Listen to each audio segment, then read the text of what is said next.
फूले लोड़े गैली गौरा बाबा फुलावरियाऊ लोड़ेली भंगिया धतूर हो। फूल लोड़े गैली गौरा बाबा फुलावरियाऊ लोड़ेली भंगिया धतूर हो।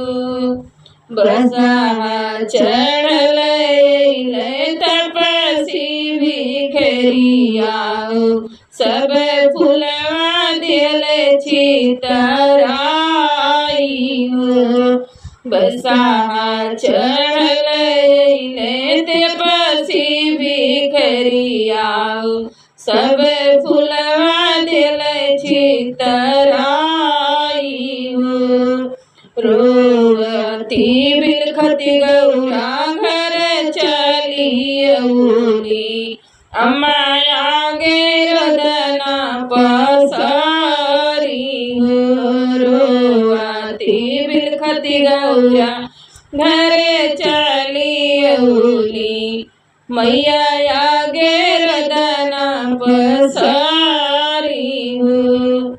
कैदों के मारल गौरा के गरियावल काहे तोरा मनवा मलिन हो। कैदों के मारल गौरा के गरियावल काहे तोरा मनवा मलिन हो। कैदों के मारल गौरा के गरियावल काहे तोरा मनवा उदास हो।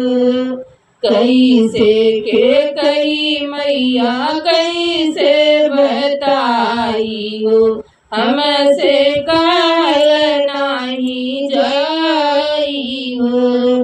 कैसे के कई मैया कैसे बताई हो हमसे कहल नाही जाई हो। फूलवा लोढ़न गैली बाबा फुलवरियाऊ गैले गो तपसी भेटाई हो। फूलवा लोढ़न गैली बाबा फुलवरियाऊ गैले गो तपसी भेटाई हो। बड़े बड़े जटवा में गंगा जी के धार बाहे गले पीछे लहरेला सांप हो।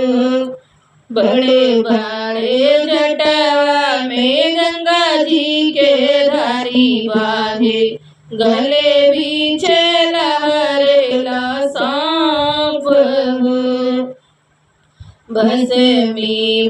भस्मी भभूतिया अंग अंगली पटावल गोड़वा में फाटल बेवाई हो। भस्मी भभूति अंग अंगली पटावल गोड़वा में फाटली बेवाई हो। बसा के चल मैया कमर लपटावल चौकल रे उनकर गाल हो। बगवा के चलवा मैया कमर लटकावल चुचकल रे उनकर गाल हो।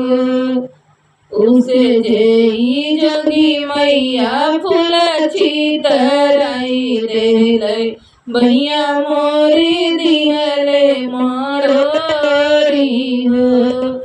उहै जिए जोगी मैया फूल छितराई देलै भैया मोरी दिहले मारोरी हो।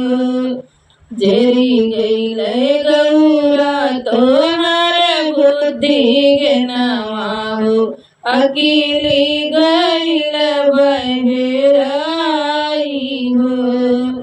झेरी गईल गौरा तोहार बुद्धि के नवाओ अकेली गईल बहेराई हो तीनों लोक के मालिक हो हमर उजे लगे दामाद हो गौनो लोक के मालिक हमर उजे लगल दामाद हो।